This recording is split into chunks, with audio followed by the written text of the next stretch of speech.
unnecessary. That's stupid. Yeah, Okay. Bun găsit din nou, suntem aici la Black Sea în Balkan Security Forum, una dintre cele mai importante sesiuni de dezbateri din România, organizată de NSIT, Strategic Center. Este vorba despre securitatea la Marea Neagră, securitatea europeană acum când ne confruntăm cu un război la frontierele țării noastre, un război în Ucraina generat de invazia total nejustificată a Rusiei din 24 februarie. Am onoarea să vă prezint un oaspete cu totul și cu totul special. Vedeți că țin în mână o carte, este vorba despre viitorul război și apărarea Europei, o analiză extraordinară despre ceea ce se întâmplă acum în lume, în Europa, în privința securității, despre acest război și despre zona noastră, mai ales despre ce putem face pentru ca acest război să ajungă la sfârșit, dar nu orice fel de sfârșit, ci un sfârșit în care binele să câștige. Unul dintre autorii acestei cărți este generalul Ben Hodges, o personalitate cunoscută și în România și la nivel internațional. A condus forțele americane din Europa, între altele, pentru că a îndeplinit numeroase funcții în Armata Statelor Unite. Acum își pune experiența în slujba tuturor, pentru că scrie, organizează conferințe, ține conferințe și prezintă analizele sale. Iată, în această carte puteți vedea, într-adevăr, o analiză extraordinară. General Ben Hodges, welcome. Thank you. To Black Sea and Balkan Security Forum, New Strategy Center. It's organizing this extraordinary panel, and I saw your opinions, and we have this book in Romanian language. It's translated about the future war and Europe defense. Why do you think it's so important, you as an American general, to speak again about Europe defense? We know in the United States that our prosperity, our own prosperity, and our security is directly tied to European prosperity and security. The economic relationship is huge. It's bigger than any other relationship we have between the United States and the European Union. So it's at our benefit that Europe is prosperous. And for Europe to be prosperous, Europe has to be secure and stable. So it's in our interest. This is not something that's on the other side of the ocean. It affects us every day. We also know that even with the biggest defense budget in history, we're not big enough to do everything that has to be done around the world, in the Indo-Pacific region, in the Middle East, in Europe, in Africa, in South America, in the Arctic. And so we know that we need allies. Not little flags as decoration, but real allies that have real capability, that we trust each other. So, why the United States has remained in NATO since 1949? Because it affects our security, our strategic interests. And of course, we have shared values with European countries. This is why it's so important to us. There are very important voices in America saying, no, Pacific is important, we have to change our main goals, we have to look in other sides. And let's leave Europe to live without us. Well, you're right. There are some important voices that say that, but fortunately they are a minority. The majority of the Congress and most serious thinking people recognize that you cannot turn your back on Europe and only think about China and only think about the Indo-Pacific region. We don't get to choose our threats. We can prioritize, but you can't choose what threats are out there. And so China, I mean, the Secretary of Defense has said it, the President has said it. Most people acknowledge that China is the long-term threat to destabilizing the order, the world order that we all, that benefit us in the U.S. and in Europe. But Russia is a threat right now. And so until Europe is able to defend itself, which of course is why we wrote this book, was a wake up to our European friends, say, look, the U.S. can't do it all. That Europe has a responsibility. It was so good to sleep under American umbrella. Yeah. So many years. Well, and also, it was, in a way, it was good for us too, because then you had leverage. But the reality is we can't continue to do that. And exactly as you pointed out, there are many American voters who are like, hey, why are we doing so much in Europe? Why don't the Europeans take on more of an active role? So for practical reasons, political reasons, but especially strategic reasons, we have to do everything necessary, we the U.S., with our allies, to ensure that Europe is secure and stable. And that means stopping Russia, as well as demonstrate to the Chinese that we are prepared to defeat them if they ever make the terrible miscalculation of trying to take Taiwan, for example. A war in Europe, you know, it is unbelievable. It was unbelievable a few months ago. How we did arrive here. Yeah. There are miscalculation. We didn't see the danger. We didn't see what it was growing in Russia.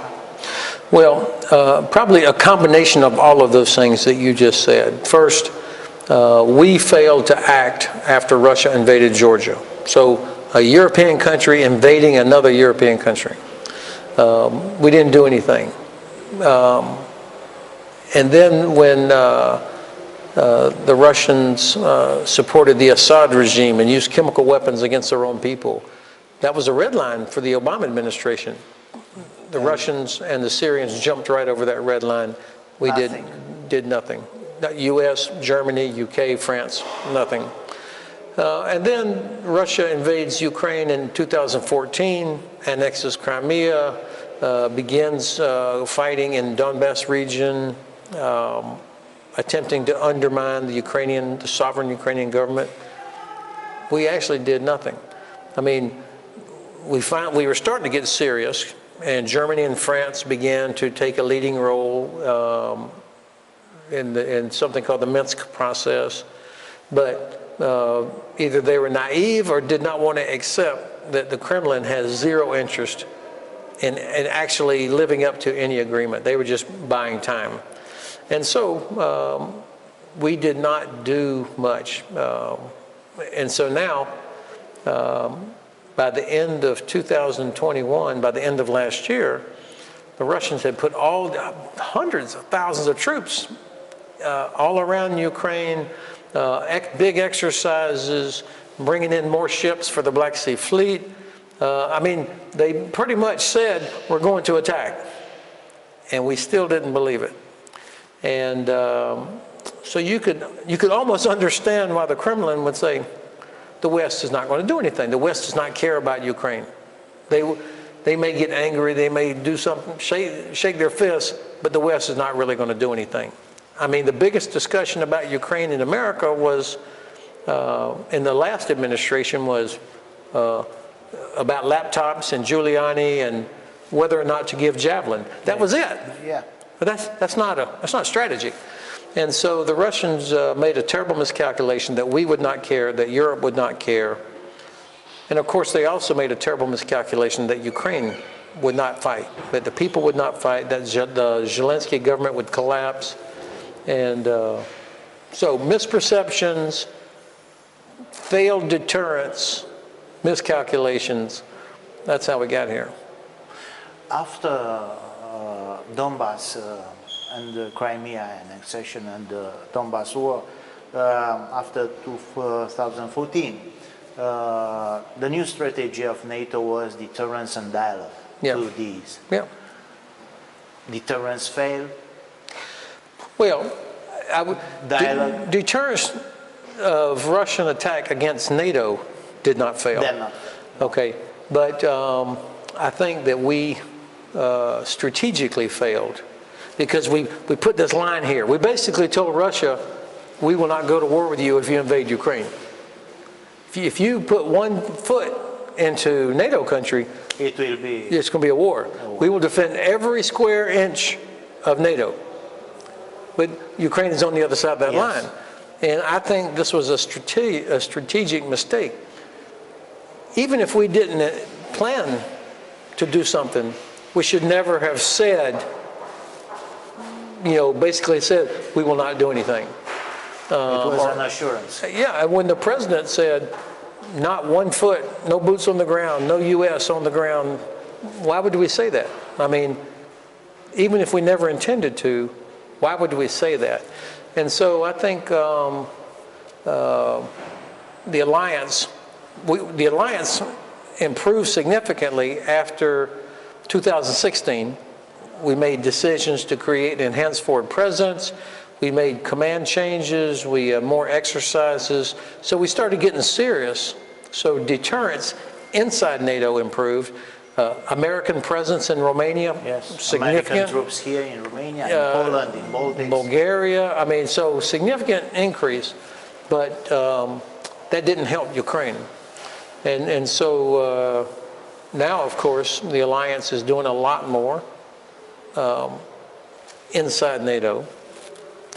So I'm very confident in the deterrence capability and the defense capability of NATO.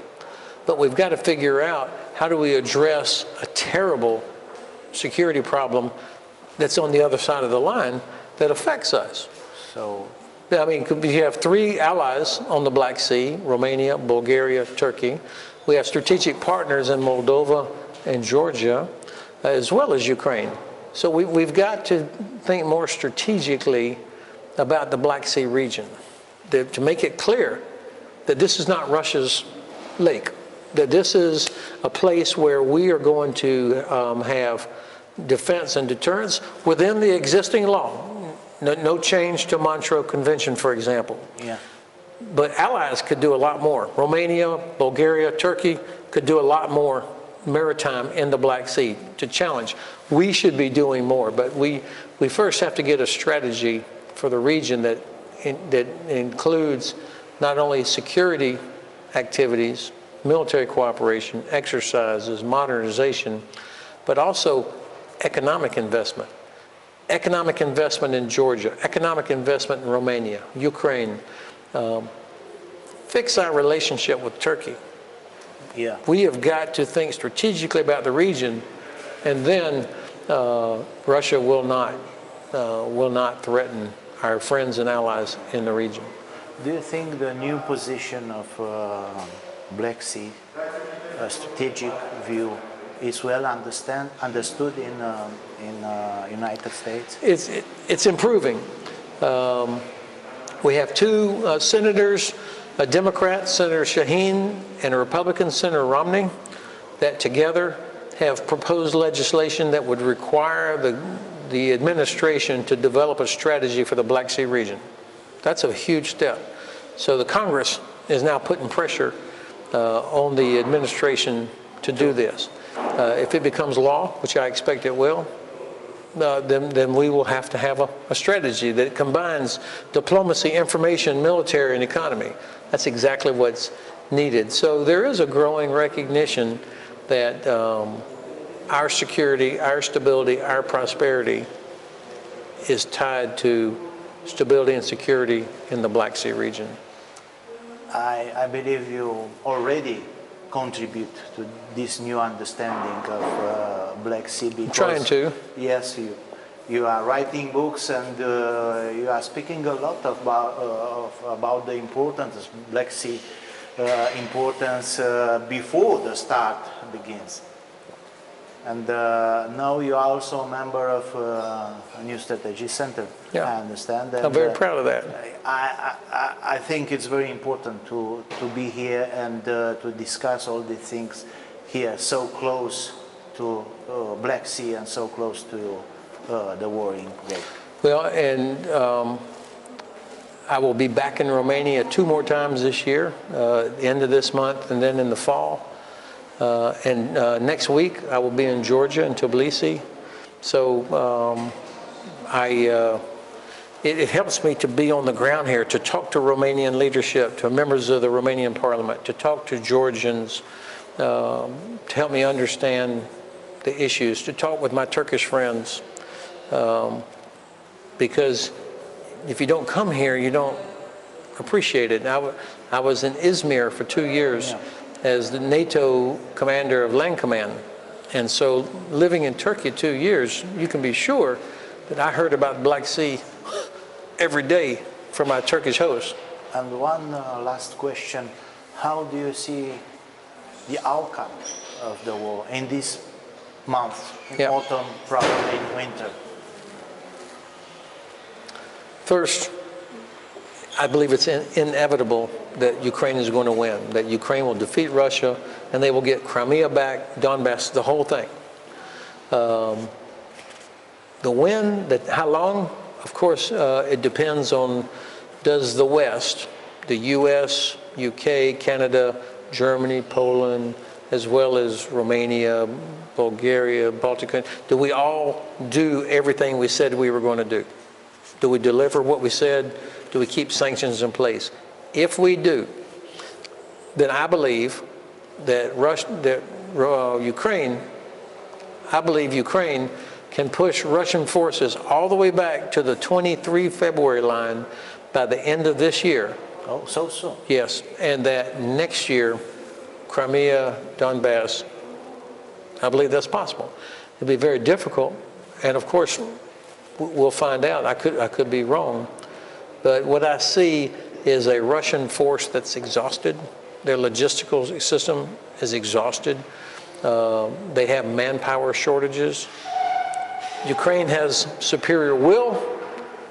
They have no manpower shortage. They have 700,000 people in uniform. Not all trained yet, but 700,000 people in uniform. Their logistics situation gets better. They need more long-range capability from us that I hope we'll give. But it feels right now that the momentum has shifted in favor of Ukraine. And now is the time to keep the pressure.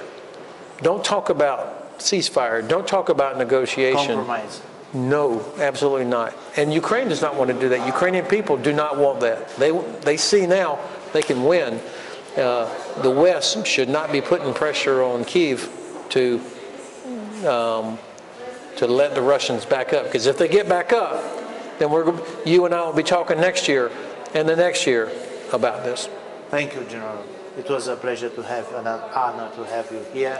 And see you in Romania in the next session of our debates. Thank you. Thank you. A fost generalul Ben Hodges, fost șef al forțelor americane în Europa, alături de noi aici la New Strategy Center. Generalul Ben Hodges este și nou membru în bordul științific al acestui think tank care organizează în fiecare an la București Black Sea and Balkans Security Forum, de unde vă transmitem aceste discuții și aceste imagini. Mulțumesc foarte mult că ați rămas alături de noi și vom reveni și cu alți invitați. Toate cele bune, pe curând și la revedere!